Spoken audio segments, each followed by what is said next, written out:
The Innovators Network. Welcome to the Killer Innovation Show, the longest continuously produced podcast in history. Each week, Phil McKinney brings you the insights and strategies to amplify your creativity and innovation skills. Here's your host, Phil McKinney. This episode is sponsored by Zoom. With Zoom, you can streamline your communication, collaboration, and creativity all in one place. Zoom is the market-leading platform that provides video meetings, voice, webinars, and chat across desktops, phones, tablets, and conference room systems. To learn more about Zoom and sign up for your free account, visit killerinnovations.com/Zoom.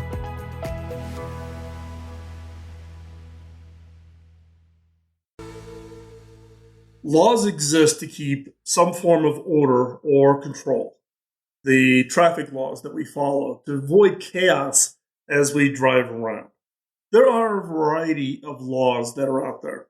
Scientific laws are ones that we can test and prove. We can reconfirm that the law still applies. An example would be, the law of gravity. It always exists. The law is always the same. There's also other kinds of laws that we use in the context of business terms. In that case, those laws are observed and validated over extended periods of time. We can test them, we can predict from them, and we can see if those predictions are true. Perfect example of these kinds of laws would be Moore's Law, which says that the number of transistors on semiconductors will double about every 18 to 24 months. That law has been in place since the 60s. And it gets validated all the time. Now, there are some things that people think are laws, but they're really rules of thumb. Now, a rule of thumb is really, it's an anecdote, and it's based on personal experience or some lore that's been passed down over time. Probably the most prevalent of these kinds of rules of thumbs is the 80-20 rule, which says that 20% of your actions generate 80% of the results. 20% of your customers generate 80% of the revenue. 20% of your trouble tickets generate 80% of your truck rolls. The 80-20 rule. What's interesting, though, is that rule has been proven not to be really that valid. The rules of thumbs are good to identify if there's a problem. It's an early test to see if there's something that you can narrow down to find a problem that you can focus in on. But a rule of thumb is not a law. Now, we're going to talk about the laws of innovation. The laws of innovation that we are going to talk about have been observed and validated for over 30 years. They're not a rule of thumb. These are the proven and tested set of the laws of innovation. And I'm going to walk through these relatively quickly just to give you a quick introduction and a quick overview. I'm talking specifically about the 7 laws of innovation. So law number 1 is the law of leadership. Leadership is critical. Leaders prioritize innovation and show it through their actions. Leaders are not just executive leadership, the CEO, or the owners of a business. Leaders include everybody from if you lead a team or an organization, or if you're a project manager, you don't have people reporting to you, but you've been put in charge of a project and you're delivering that project. The law of leadership applies to you. And what this basically means is you need to walk the talk. If innovation is important to you and is important to your organization, you just can't give it lip service. You have to live it. You have to walk it. You have to demonstrate it. The team will follow you based on what you model to your organization. Law number 2 is the law of culture. An organization's culture eats strategy for lunch. A lot of organizations focus on their strategy and they're trying to make that perfect strategy to achieve success. But culture is foundational. What do I mean by foundational? It lays the bedrock. It lays the foundation that everything else in the organization gets built upon. If you do not have a well-defined culture, that foundation is weak. The ability to drive a program of innovation inside any organization or team is going to fail. Now, specifically around a culture of innovation, there's certain elements that you need to have in that culture, such as, the willingness to take risk, not to penalize people if they take a risk, try something, and it doesn't work out and it fails. That's called learning. We should never look at failure as something negative. It's actually something positive. We tried. We did something. It didn't work out. That's okay. We will try and experiment on the next thing. That gets built into an organization's culture. If that culture is not strong, people will not take risks. And without risks, you have no innovation. So the law of culture, absolutely critical. And number 3, the law of resources. Innovation requires committed and consistent resourcing. And what do I mean by resourcing? It's people, it's time, and it's money. You need all 3. Most organizations do not dedicate or allocate resources to innovation. It's kind of stolen time. Squeeze a couple of hours in here, a couple of hours in there, and you try to make it work out. Organizations that want to achieve innovation success have to have a consistent set of resourcing, committed. How many organizations have a budget line item where it's uncommitted dollars that are given away to teams and organizations? It sits in a pool and people can throw in new ideas. Most organizations do not have that. And that challenge is when new ideas come up. If a new idea comes up, where do you get the people? Where do you get the money? Where do you find the time in everybody's calendar? That becomes the big challenge. You have to run around, pass the hat, pass the cup, beg for dollars, and then wait to the next budget cycle. In this case of the law of resources, it goes beyond just that this calendar year or this budget year, you dedicate resources. But what about every budget cycle? Do you have to re-justify every project? Do you have to go through and re-ask for money in order to keep your project going? Or does this law of resources enable you to have committed resources for extended periods of time, 2-3 years in some cases, depending on how big and how complex the project is? This law of resources says not only do we have resources we can allocate to a project, but that when we commit to them, we commit to them. They're not tied to this arbitrary calendar of budget cycles. It is defined by what is appropriate for the project at hand. So the law of resources is absolutely critical, because if you don't have people, time, and money, the odds of you having innovation success shrinks to zero really, really quickly. Number 4 is the law of patience. Innovation takes time, more time than expected. Get used to it. It's just what happens.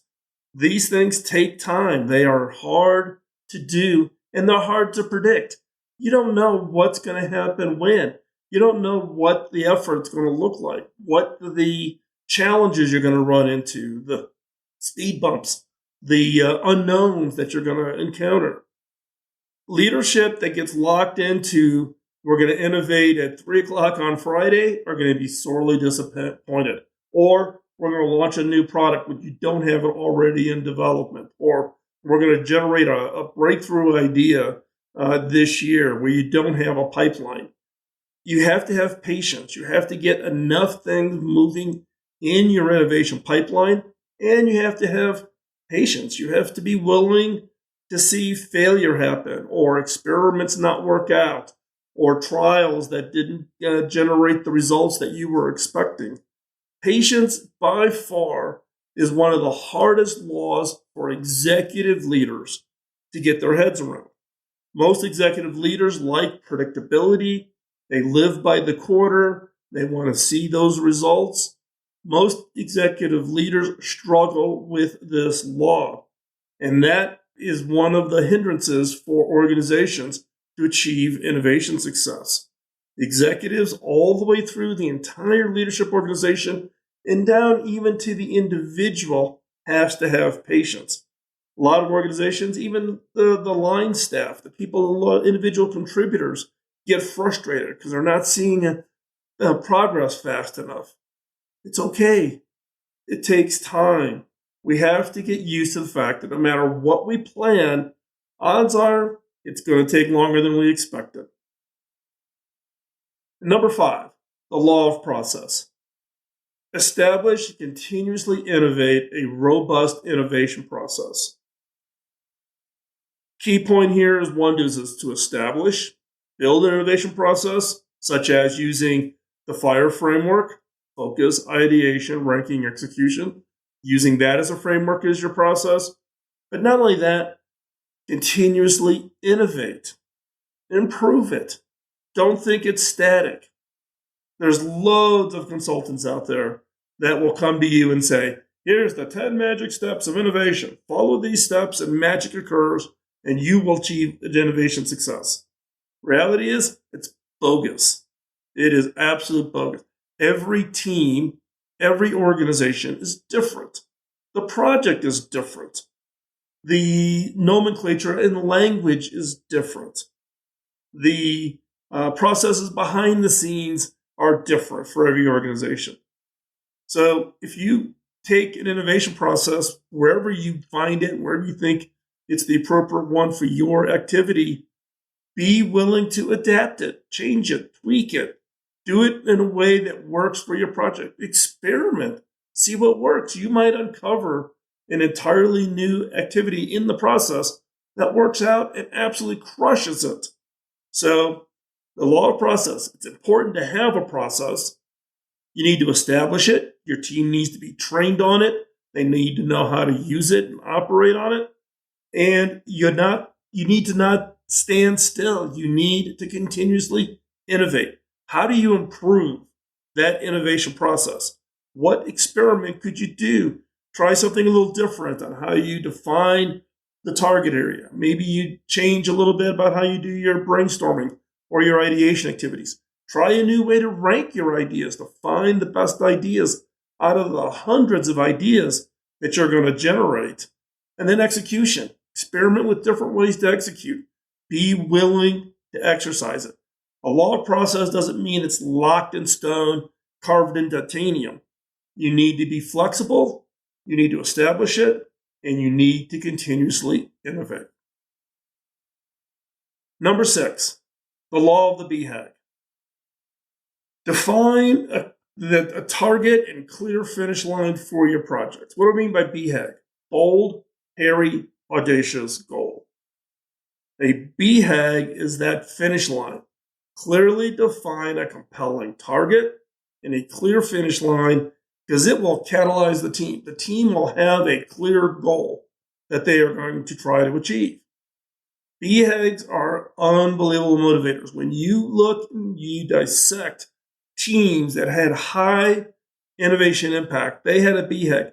They may not have called it that. They may not have even consciously created it. It may have just been a mission that all of them signed up for, and they achieved unbelievable success.